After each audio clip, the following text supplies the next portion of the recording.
येणार तर भाजपच म्हणणारे चंद्रकांतदादा अचानक मऊ का झालेत? चंद्रकांतदादांचा डाव त्यांच्यावरच उलटतोय का? असे एक ना अनेक प्रश्न निर्माण झालेत. मंत्री चंद्रकांतदादा पाटील यांच्यामुळे एका बाजूला सत्तेसाठी धडपडणाऱ्या भाजपने आता पराभवाची सवय करून घ्यावी असा टोला खासदार विशाल पाटील यांनी मारलाय. तर दादांनीही काँग्रेसला त्यांच्या अवघ्या 11 सदस्याची आठवण करून देत अध्यक्ष तर भाजपचाच होणार असं थेट चॅलेंज दिलंय. त्यातच आता महायुतीतल्या घटक पक्ष असलेल्या राष्ट्रवादीने अतिआक्रमक भूमिका घेतलीय. त्यामुळे सांगली झेडपीत विरोधकांना जाळ्यात अडकवण्याच्या तयारीत असलेली भाजप चंद्रकांतदादांमुळे स्वतःच ट्रॅपमध्ये अडकलीय का? दादांना अचानक मऊ का व्हावं लागलं? झेडपीसाठी राष्ट्रवादी काँग्रेसचं काय ठरलं? आणि झेडपी सत्ता स्थापण्याआधी रिलीज झालेल्या ट्रेलरमध्ये काय दिसलं? हेच या व्हिडिओमध्ये आपण जाणून घेणार आहोत. सांगली जिल्हा परिषदेचा अध्यक्ष निवडीचा मुहूर्त जसा जसा जवळ येतोय तशी वेगवान घडामोडी सुरू झाल्यात. महायुतीत सत्तेसाठी वाटमारी सुरू असतानाच खासदार विशाल पाटलांची एंट्री झाली. त्यामुळे आपण एक एक करून हा सगळा खेळ समजून घेऊयात. सुरुवात करूयात 2 पाटलांतील वार पलटवारापासून. सांगलीच्या राजकारणात एक मोठा शाब्दिक युद्ध रंगले.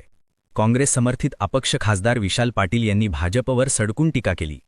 मीडियाशी बोलताना ते म्हणाले की सांगलीच्या जनतेने जिल्हा परिषद निवडणुकीत भाजपला स्पष्टपणे नाकारले. भाजपला 20 जागाही निवडून आणता आल्या नाहीत. तरीही सत्तेत घुसण्याचा भाजप नेत्यांचा प्रयत्न सुरू आहे. जनतेने दिलेला कौल स्वीकारण्याऐवजी सत्तेसाठी एवढी धडपड का सुरू आहे हे समजत नाही. भाजपने आता पराभवाची सवय करून घ्यावी असा टोलाही त्यांनी लगावला. याच टीकेला उत्तर देताना पालकमंत्री चंद्रकांतदादा पाटील यांनी थेट काँग्रेसच्या संख्याबळावर बोट ठेवलं. चंद्रकांतदादा म्हणाले की काँग्रेसचे जिल्हा परिषद सदस्य केवळ 11 आहेत. 11 सदस्यावर ते जिल्हा परिषदचा अध्यक्ष मिळवू शकले तरच तो काँग्रेसचा विजय म्हणावा लागेल. तसंच मी पुन्हा सांगेन की जिल्हा परिषदचा अध्यक्ष हा भारतीय जनता पार्टीचाच होईल. या दोन्ही प्रतिक्रियांवरून एक गोष्ट स्पष्ट होते की महाविकास आघाडीकडे बहुमताजवळ असल्याचा आत्मविश्वास आहे. तर भाजपला कोणत्याही परिस्थितीत सत्ता मिळवायची आहे. 2 पाटलांमध्ये वार पलटवार सुरू असताना राष्ट्रवादी काँग्रेसच्या स्थानिक नेत्यांच्या मोर्चे बांधणीलाही वेग आलाय. स्थानिक नेत्यांनी थेट जिल्हाधिकारी कार्यालय गाठलं. गट नोंदणीच्या प्रक्रियेत प्रशासनाकडून जाणीवपूर्वक अडचण निर्माण केल्या जात असल्याचा आरोप कालच माजी आमदार विलासराव जगताप यांनी केला होता. प्रशासन आणि भाजपच्या पर्यायाने पालकमंत्र्याच्या दबावाखाली काम करत असल्याचं जगताप म्हणाले होते. आमची गट नोंदणी होऊ नये यासाठीच भाजप प्रयत्न करत असल्याच्या तक्रारीही त्यांनी केली होती. 3 वेळा खेटे घातल्यानंतर राजेश्वरी नाईक यांची गटनेतेपदी नियुक्तीचा मार्ग मोकळा झाला. याच मुद्द्यावरून माजी खासदार संजय काका पाटील, माजी मंत्री अजितराव घोरपडे सरकार, जगताप यांनी प्रशासनावर आणि भाजपवर अत्यंत आक्रमक प्रतिक्रिया नोंदवल्या. संजय काका म्हणाले की आमच्या महिला सदस्यांना गट नोंदणीसाठी 4 ते 5 तास ताटकळत ठेवण्यात आलं. सत्तेचा दुरुपयोग करून इथे पुन्हा कोणी यंत्रणा वापरू नये. आम्ही सगळे 30 ते 40 वर्ष राजकारण केलेले मुरलेले पैलवान आहोत. त्यामुळे आमच्यावर कोणतीही भीती किंवा दबाव काम करणार नाही. मुंबईत राष्ट्रीय अध्यक्ष सुनेत्रा पवार आणि प्रदेश अध्यक्ष सुनील तटकरे यांनी जिल्ह्यातील स्थानिक नेत्यांची बैठक बोलावली होती. पण जिल्हा परिषदेत ज्यांचे मेंबर आहेत त्या नेते मंडळास या बैठकीकडून पाठ फिरवली. केवळ जिल्हा अध्यक्ष निशिकांत पाटील हेच बैठकीला गेले. याबद्दल संजय काका म्हणाले की आमचा बाजार करावा एवढी आम्ही वेडी माणसं नाही. तसेच प्रदेश अध्यक्ष आणि सुनेत्रा पवार यांच्या बैठकीला नीट निरोप न मिळाल्यानं आम्ही गेलो नाही आणि आमची अध्यक्षपदाची मागणी आजही कायम आहे असंही त्यांनी स्पष्ट केलं. याचवेळी अजितराव घोरपडे सरकार यांनीही माध्यमांशी बोलताना पुरण चंद्रकांतदादांच्या बदललेल्या भूमिकेवर बोट ठेवत चिमटा काढला. ते म्हणाले की लोकशाहीत प्रत्येकाला बोलण्याचा अधिकार आहे, म्हणून पालकमंत्री काही बोलले असतील. आधी दादा म्हणत होते की अधिकार डावलला की लगेच कारवाई होते. आता तेच सांगतायत आम्ही फक्त कायदा समजावून सांगितला, सल्ला देणार नाही. म्हणजे दादा जरा मऊ झालेत का? तुम्हाला काय वाटतं, ते मऊ झाले असावेत का? असा खोचक सवालही घोरपडे सरकार यांनी केला. याचं कारण आपण पुढे चर्चा करणारच आहोत, पण तुम्हाला याचं काय कारण वाटतं ते लगेच कमेंट करून सांगा. अजितराव घोरपडे यांच्या प्रश्नातच सांगली जिल्हा परिषदेच्या राजकारणाचं गुपित दडलंय. सुरुवातीला सत्तेचं गणित जुळवताना चंद्रकांतदादांनी मित्रपक्षांना भीप घोडल्यास थेट कारवाईचा आणि निलंबनाचा धाक दाखवला होता. तोच दबावतंत्राचा डाव आता भाजपवर उलटला.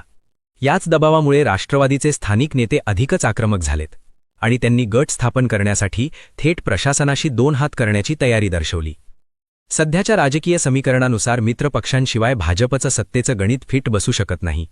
आणि हे गणित मुंबईत सुनेत्रा पवार किंवा तटकरे यांच्याशी चर्चा करून सुटणार नाही याचीही कल्पना भाजपला झाली आहे. त्यातूनच चंद्रकांतदादांना एक पाऊल मागे घेत आपली भूमिका मवाळ करावी लागली.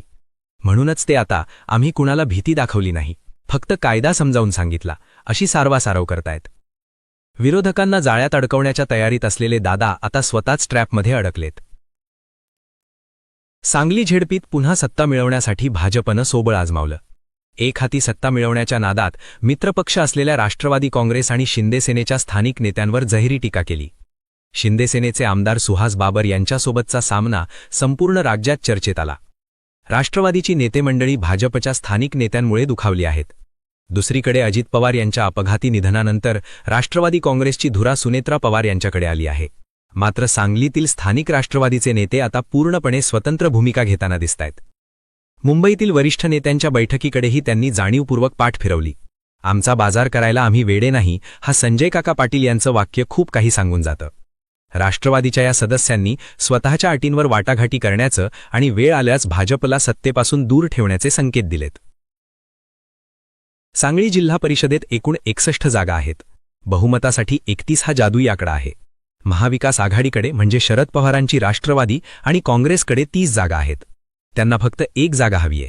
दुसरीकडे भाजपकडे स्वतःचे 16 आणि मित्रपक्षाचे 2 असे 18 सदस्य आहेत. त्यांना आणखीन 13 सदस्यांची गरज आहे. यासाठी शिंदेसेनेच्या 7 आणि राष्ट्रवादीच्या 6 सदस्यांचा पाठिंबा मिळणं अनिवार्य आहे. राष्ट्रवादीच्या स्थानिक नेत्यांच्या पवित्र्यामुळे आणि शिंदेसेनेचे आमदार सुहास बाबर हे नाराज असल्यानं भाजपची मात्र मोठी कोंडी झालीय. सांगली झेडपीत भाजपची जी कोंडी झालीय त्याचा ट्रेलरच मिरज पंचायत समितीत पाहायला मिळाला. मिरजमध्ये भाजप विरुद्ध सारे पक्ष एकवटले. एक अनोखं सत्ता समीकरण आकाराला आलं. 22 सदस्यांच्या पंचायत समितीत भाजपकडे सर्वाधिक 10 सदस्य आहेत. तरीही त्यांना सत्ता मिळाली नाही. महायुतीचे सारे प्रयत्न बसले. सत्तेपासून भाजपला दूर ठेवण्यासाठी शरद पवारांच्या राष्ट्रवादीचे 4, काँग्रेसचे 3 आणि सुनेत्रा पवारांच्या राष्ट्रवादीचे 3 असे एकूण 10 सदस्य एकत्र आले.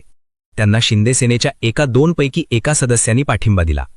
मतदानाच्या आदल्या दिवशी शिंदेसेनेच्या पांडुरंग इंगळे यांच्यासोबत अपहरणाचा प्रकार घडला, त्यामुळे ते मतदान प्रक्रियेपासून वंचित राहिले. अखेर 11 सदस्यांचं बहुमत सिद्ध करत काँग्रेसने मातब्बर भाजपच्या उमेदवाराचा पराभव केला. महापालिकेत भाजपने शिंदेसेनेला सत्तेपासून जाणीवपूर्वक दूर ठेवल्याचा वचपा इथे काढण्यात आला. यातूनच काँग्रेसच्या तन्वी कमलेकर सभापती झाल्या तर शिंदेसेनेच्या ललिता शेजोळ उपसभापती झाल्या. याच निकालाचा दाखला देत खासदार विशाल पाटील यांनी म्हटलं की जिल्ह्यात पंचायत समितीत भाजपची दयनीय अवस्था असून जिल्हा परिषदेलाही अशीच अवस्था होणार आहे. हाच मिरज पॅटर्न सांगली झेडपीतही राबवला गेला तर जयंत पाटील अत्यंत शांतपणे भाजपचा, चंद्रकांतदादांचा आणि गोपीचंद पडळकरांचा करेक्ट कार्यक्रम करतील यात शंका नाही. विशेष म्हणजे विरोधी पक्षात सर्वाधिक 4 सदस्य असतानाही जयंतरावांनी 3 सदस्य असलेल्या काँग्रेसचा सभापती केलाय, हे ध्यानात घेतलं पाहिजे. थोडक्यात काय तर चंद्रकांतदादांच्या अति आत्मविश्वासानं आणि दबावाच्या राजकारणानं भाजपला अडचणीत आणलंय. सांगली जिल्हा परिषदेचा अध्यक्ष कोण होणार याचा फैसला आता राष्ट्रवादीच्या स्थानिक नेत्यांच्या हातात आहे. त्याचा निकाल 18 मार्चला दुपारी 2 वाजेपर्यंत कळेल. पण तुम्हाला काय वाटतं, चंद्रकांतदादांचा डाव खरंच त्यांच्यावर उलटलाय का? जयंत पाटलांचा मिरज पॅटर्न सांगली झेडपीत दिसेल का?